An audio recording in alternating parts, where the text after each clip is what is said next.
Welcome to Inside the Noise by Guitarcenter, where we interview the artists, the leaders, and the innovators in the music industry. I'm Gabe Dalporto, CEO of Guitarcenter. Let's go inside the noise. Hey everybody, Gabe Dalporto here with Inside the Noise. Today we're going to have a really special interview with Jim and John D'Addario.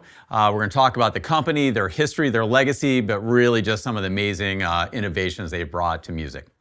Hello everybody, Gabe Dalporto here, and I'm here with John D'Addario III, CEO of D'Addario, and Jim D'Addario, who is chairman and director of innovation. And we spent a couple hours going through and doing a factory tour, and I've just been blown away, and we're going to share some of that footage with you. But I really wanted to take this time to really understand a little bit just about the history of the company and what your philosophy is and what really makes you great. And I'm going to start off with Jim. And I hear your family is kind of new to the strings business. Tell us a little bit more about that. Yeah, family's been traced to contiguously making strings all the way back to 1680. 1680. Yeah. Now, of course, prior to coming to America, it was primarily orchestral strings made from gut. And the town that our father's family came from was Salle, S-A-L-L-E. And there are 4 families that are still making strings today that came from that town. The Eno Mari Company, La Bella, Galli in Naples, and a little operation in L'Aquila called Dorazio.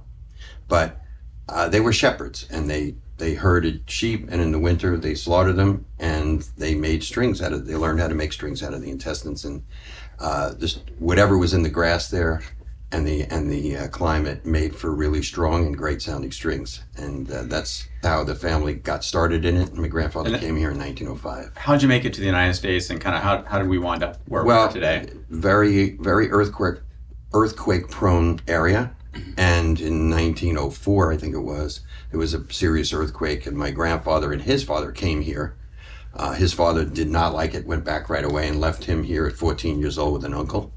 And he loved it in America, and he stayed. He only went back in 1909 for 6 months to find a bride, because there weren't any good people here. But most of the immigration from that area was due to earthquake damage. It was a bad one in the 30s. Yeah. That really wiped the town out. So that town went from 50,000 people down to 500. So John, tell me a little bit about what makes D'Addario so special, and what you bring to the industry. I would say for one, it's a continuous improvement, never satisfied kind of a culture with family involved. And from day one growing up, I always got direction from my father that well, that's great that you did that, can it be better? And there's not a day that goes by here at D'Addario where we question whether or not we can do something better, whether it's a process, a product that we produce, a product that we design, everything. It's possible for us to make it better.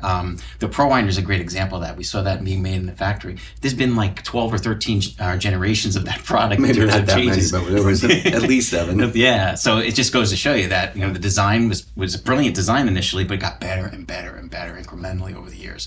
And that's kind of the way it is here in everything we do.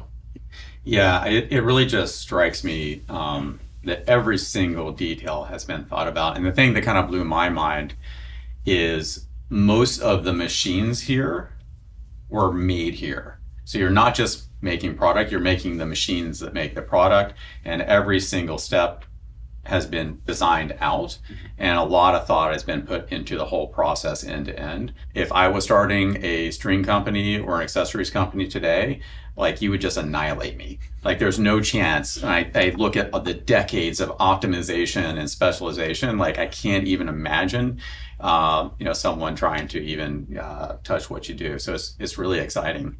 Jim, a lot of products seem good enough.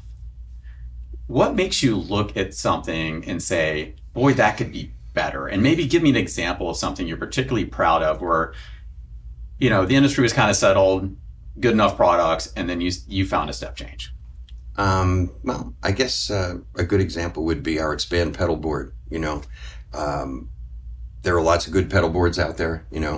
we wanted to come up with something that was flexible, that somebody could buy and grow with him. And, you know, it was just kind of thinking of that premise of how do we make this thing not static, you know, because people keep rebuilding their pedal boards all the time. All the time. They want to add a pedal or to take a pedal away. I've got this small stage I'm going to play on. I want a smaller pedal board. I'm kind of really annoyed with my pedal board right now because they're all like super stuck on there, and I'm like, want to add a few, and I just don't have space. And yeah. Well, we have a little tool that we just made that you should have. We'll give you one that you could pry them off, because we have a lot of people that complain about the Velcro is too strong. But that's typical example. I mean, look at the strings. I mean, the strings, we just keep making them better and better. I can't imagine what else we could do to make them better, but we do come up with something all the time.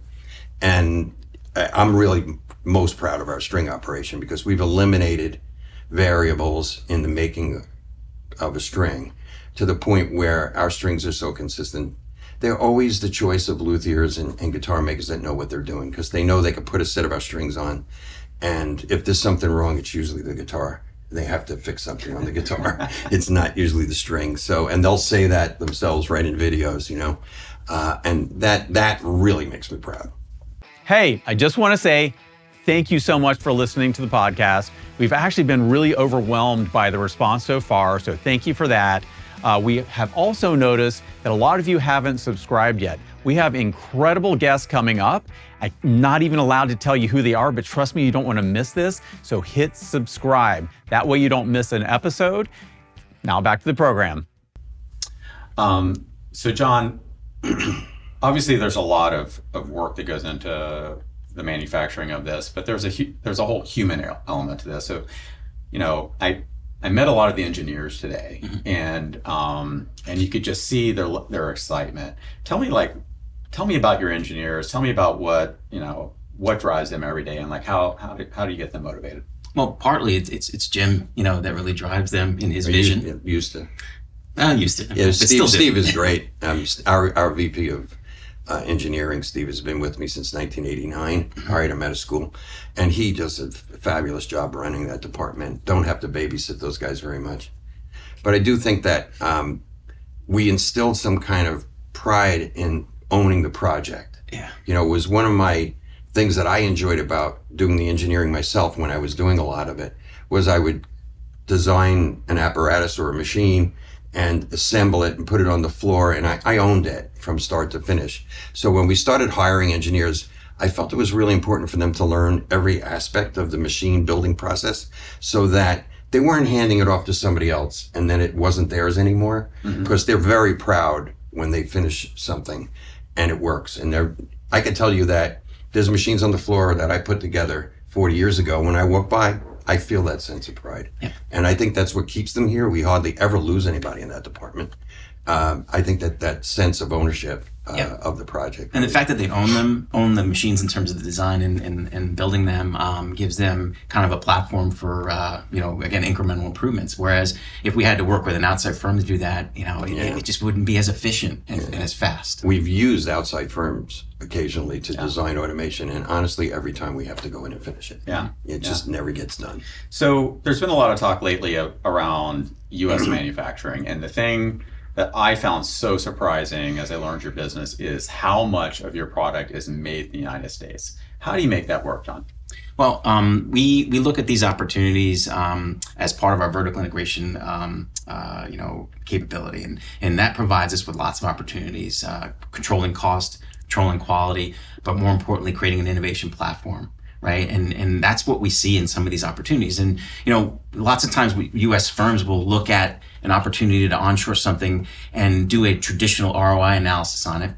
And it doesn't make sense to them, financially. However, there's a lot of different intangibles that go into the total cost of ownership of actually onshoring something. So having it literally under your own roof gives you, for example, innovation opportunities that you never would have had if you outsourced it in the first place. So looking at those intangibles, I think, is just as important as the financial ROI analysis. Yeah, and I can tell you, I saw so many elements of innovation today, just going through every single step of every product you're making, and just like the little details all add up into something significant. And it's hard to do if you're contracting a third party factory somewhere in Asia where it's their IP. Yeah. And to really be able to control your innovation and your product pipeline, I think is something that has an enormous amount of value, which ultimately I think translates into your ROI. You just maybe have a slightly longer time horizon. Jim, what are you tinkering on now? What do you see as like an opportunity? Actually, I'm taking like about a 3.5 month sabbatical at the moment. So I'm tinkering on designing a new home. Okay. Right. And Tell me about that. Quite a bit of innovation going on in that, and I'm enjoying it. Have you automated your kitchen? No, but I do like to cook. So the kitchen is a very Well, that's important manual part. process. Yeah. But, there's so many really great projects started that, I just kind of love watching from a distance. And Chris Griffiths has been sitting in on my product development meetings and managing those. And he's very knows that process intimately because he was the brand manager for Planet Waves. And he also handled sourcing for us in China. So, he's been a huge help to help me kind of step away and not look at every detail. But there are certain key things that I think are super important to our company, like owning more of our IP, right? Not depending upon a vendor who developed something and now you're locked into that vendor. So in many cases, we're investing in our own IP in a lot of products that we sell a lot of units, And I think that that's a key part for the future, that we continue to do that. So I'm going to ask you each the same question, and we'll see if we get the same answer. But this is a family business. What do you hope your legacy is? Well, I would say something that we're very serious about as a family is succession planning. Because the ultimate goal of our family is to have a successful, sustainable business for many generations. So we literally get together as a family periodically and also on an annual basis on a 2 to 3 day, what we call family assembly. And that experience involves multiple generations of the family. We talk about the opportunities in the businesses, the challenges in the business, the investments we want to make. And literally it serves as an opportunity to align the family around the future direction of the business, as well as prepare the next generation of potential future leaders in the D'Addario family. Something Jim and my dad were very serious from the beginning and have instilled that discipline, in generations beyond them. So I think that's the key to a sustainable, successful business is a discipline of creating alignment. That's fantastic. And how would you answer that? Well, I think one of my philosophies from day one was to not be looking for the reward 90 days from now, to have the patience to invest, continue to improve, build it out, and you'll be surprised at what comes your way when you get it really right? So I think that so much effort's been put into, for instance, designing a 2-ply drum head. Well, we were making decent 2-ply drum heads, but we make great ones now, right? That didn't just happen. And if I was constantly doing an ROI for every machine I built along the way, my finance department would tell me I'm crazy. But now we have the legacy. We make the best drum head in the world, right? So I think that philosophy of investing back in the business, trying to make sure that we instill that logic and that sense of responsibility in the next generations that run the business, because that's the reason we're here. And we're still making things in America instead of having to scramble right now to figure out how to stay in business with all these tariffs coming our way. If we had done more onshoring and had done, even faster, we would have less to worry about right at the moment, because that return on investment you talk about would have, the tariff deal we never took that in consideration. We never considered that, right? But I knew that a trade war might happen, and that was one of the things that drove me to say, because when I went to China for the first few times, it was clear to me we were not playing on a level playing field. There's no way we can make a tuner here. There's no way you can make some things here, because the game is stacked. We've got 2 outs every time we start an inning. So I could see why we would have to fix that to some extent. I mean, I don't necessarily agree with the way it's being fixed, but it is being addressed. But I think that if we had invested more in that earlier, we'd even be in better shape, but we're in great shape. Yeah. You know, compared to our competitors, I think we're, you know, years and years ahead of them because we were thinking this way on our own. Yeah, I mean, just good old-fashioned United States manufacturing and know-how. And the thing that really kind of struck me is just the know-how that exists in this factory is unbelievable. Like your intellectual property, but just the talent is incredible. So the company's 51 years old, right? Obviously, you've been very successful. I'm guessing it wasn't a straight line. Tell me about some of the early challenges or the biggest challenges you faced, and how did you make it through? Well, to be honest, family businesses are not easy, right? And my dad and his dad, you know, came from Depression era mentality. And, you know, here I am with his dad. We're starting to run this new company, but our dad's still involved in the background. And there was a lot of tension. It was not an easy time. And, you know, you know, John's dad and I would agree on something, and my father would disagree, and then 3 days later, he wanted to discuss it again, even though he got outvoted, you know. And I just always felt that I didn't want to put my children and the next generation through the same process. So when John's dad retired in the late 90s, I said, I got to get some help here. I have to get a family business counselor in here to help us with the communication and try to teach us how to have those difficult conversations and get over them instead of having this constant head bashing, which I had with my dad, which wasn't fun. And, you know, there was several times where I said, you know, I think I can't take this anymore, you know, and your dad said the same thing. Yeah. And we just spoke about this the other day.